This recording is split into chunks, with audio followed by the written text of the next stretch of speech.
Welcome to this episode of the Justice Team podcast on the Justice Team Network. And today we have a very special episode with, it is my goal to clone myself using artificial intelligence so I could do a podcast doing that. But we're doing as close as we can today as we have my womb mate. We shared a womb, we shared some rooms, we share a firm, we share everything together. My twin brother, Mr. Brad Simon. Brad here. I know I'm not a common guest. I could be, I should be, but, got a lot going on besides we've got our law firm, we have Justice HQ, we have Attorney Share, we have the Ravel video game, we have a lot of things going on at once. Yeah, so we always joke that Brad operates the firm and the companies in his underwear in the closet. First of all, Brad, is that true? It is a closet that we had a his and hers closet when we were doing the house, and the his closet got turned into an office for two people. So I work in a 2x6 room with my wife. So 2 computers, 2 humans, sometimes a dog, a couple cats. We have a bearded dragon. We got 4 kids. There's a lot going on in that house. Did you say a bearded dragon? Yeah, a little bearded dragon. He's been hibernating for like 4 months. We think he's dead, but then he moves every once in a while. Wow, there you have it. You learn something new every day. So, Brad, you are what we call the managing partner of the Simon Law Group. Can you explain to everybody? Because a lot of people think that, when we started the firm, that it's all glitz and glamour. We started 2010. Kind of what your role is, and I know when they start their business, what they need to look forward to. So I would say when we started out, I was doing 50% lawyer stuff, like depositions, everything that a lawyer would do, and 50% managing the business. What does that mean? That means payroll. That means sitting down on when you had a condo in Brentwood and us designing a little logo together with the Hulk rock solid font that we found. It means doing letterhead. It means ordering business cards. It means everything that you need to do to run a business. Compliance, red tape. It's what's the best jurisdiction for taxes. What domain name should we use? We originally had the Simon Law Group because Simon Law Group was taken. SLG was taken, obviously. So our domain name was the Simon Law Group. So every time I said, hey, what's your email address? It's, hey, I'm Brad at the Simon Law Group. The THE, and had to spell it every time. And so when we were big enough and had enough money, we spent a sizable amount of money to get the domain name Justice Team. And I think that's a lot of things people overlook when you're managing a business, starting a business. What's your domain name? What's your email name? You're going to have to be repeating that a lot. I know there's a lot of that NFC. You can just like tap your phone and it populates into theirs. But a lot of potential new clients, they just need to hear your domain name. It needs to be easy to remember and get them all. Get .com, .org, .net, every variation, because someone's going to cyber squat on you. Yeah, and I mean, Brad's the master of that. Like, he owns so many. He's the master of domains. You're the master of domains. I mean, there's so many. We even have a lot of .esq ones. People do a lot of like negative, what do they call that? Negative SEO, where they like bid on your name. So if you search Robert Simon and your city, sometimes it'll just show like whoever's paying for your name to go number 1, which is messed up. They'll buy your, like, put you as a tag, a code to get into that area. But managing a business, it's something that I wished I did in college was take business courses. Like I did fine arts and criminal justice, and that was great for I tried to do comic books. Speaking of comic books, I have a new graphic novel right here. Graphic novel called Morado, created by Ronan Dugan, a famous lawyer out here in LA. And he co-created this with some of his buddies. It'll be released soon. We got the pre-release, probably some typos. I mean, he's from Ireland, so I'm sure there's some arse instead of ass in there. Yeah. Speaking of arse, Arseface is one of the most famous characters in graphic novels from a Preacher. He's from Preacher. For those of you who don't know Brad actually is an amazing artist, designed the logo for our firm, all hand done. He also drew, and we were 14 or 15, painted on our bedroom walls as kids in Pittsburgh, all the Marvel superheroes. I also did a children's book called The Turtle and the Lion. I can send anyone a copy if they request it. It's for kids. My best friend from high school wrote it, and I did the illustrations. Pretty cool. Yeah, and the other cool thing that Brad actually wrote a book in early 2010s about artificial intelligence, creating artificial intelligence, and it being kind of the end of humanity, called A Wonderful Life. So we have there's 2 books you've written. My third on spines coming out. Actually, a practical how-to on disc injury cases. But and this is the thing, Brad's goal was always to have a comic book shop, be able to play your game Ravel there. And I mean, you're actually getting to your life goal here. I mean, it's being impeded by youth sports. We have all these kids in different club sports, club soccer. We've got basketball. We've got flag football. Now, all of them are doing flag football, which is giant and which is really cool in our district, Los Alamitos. It's CIF sports for girls. So there's a girls flag football team at Los Alamitos High School. We actually went last Friday and watched it. It was super cool. It's going to be in the Olympics next Olympics. They'll have flag football in the Olympics. So you've got young kids and you want them to like be introduced into a new fun sport that's allegedly no contact. There is a little contact, but definitely less than basketball and soccer. Flag football is awesome. Yeah, and I have 2 broken fingers on my hand. One was smashed between 2 football helmets in high school.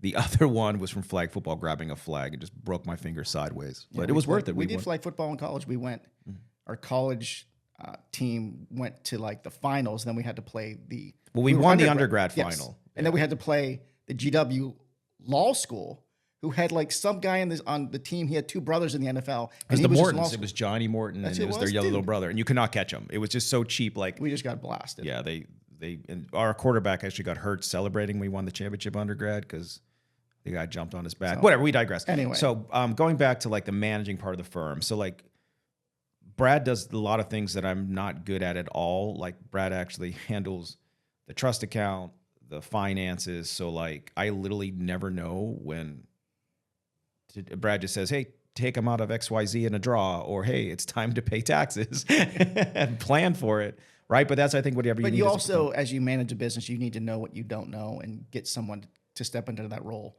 because you can't know everything about, you can't. And if you try to, you're going to fail.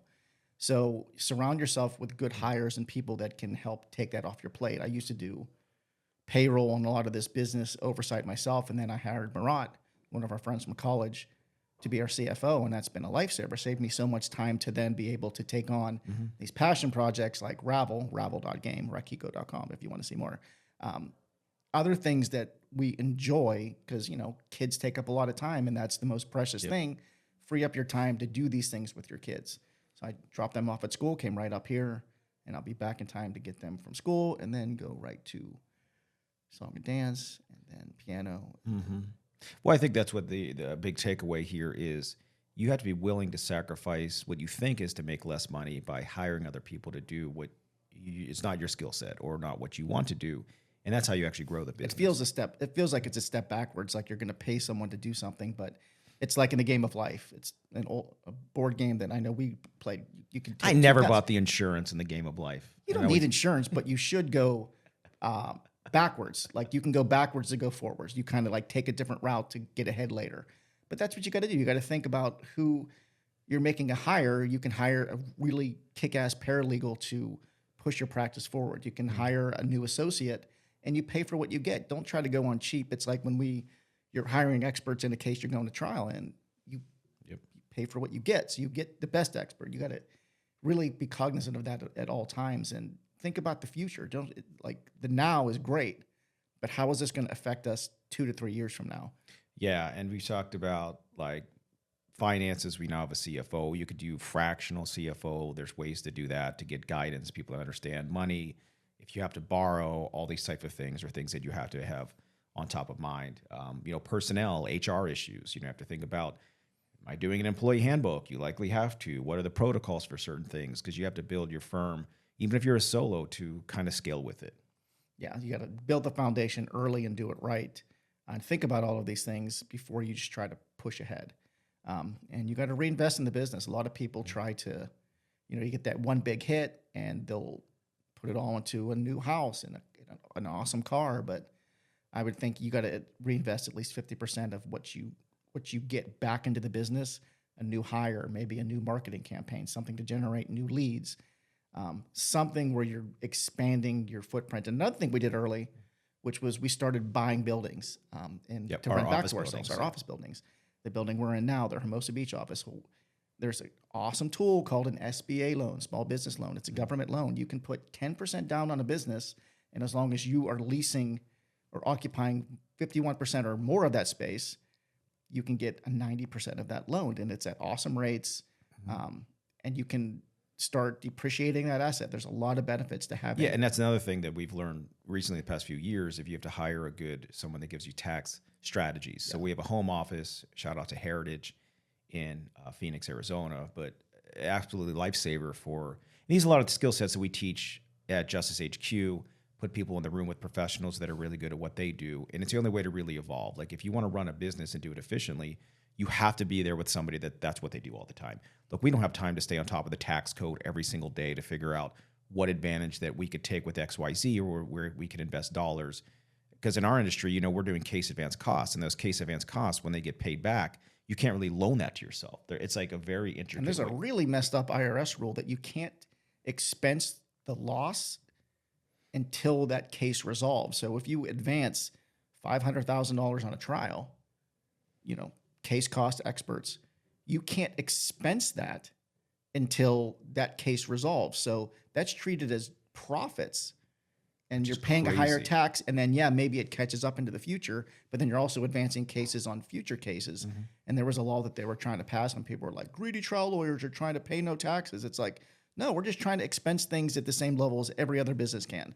So, yeah, and you know, we're going to have Brad on more often to talk about, you know, specific managing law firms, managing companies. I mean, it's not only our firm, but Brad has experience managing all the other companies that we have, big on communications and building culture. I do think that the most important thing, and I'll go back to it, is just organization. Mm-hmm.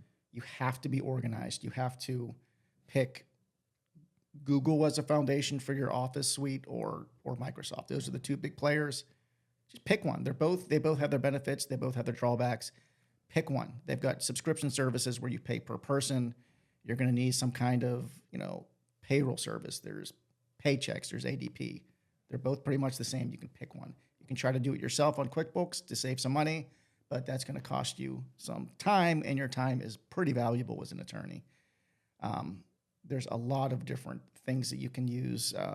The Adobe suite, just for scanning in OCR, have a case management system. You can actually start without one for a while, but once you really need to scale up, it's great to have all that data in one place, in one case management platform that plays well with all the things that you're already using.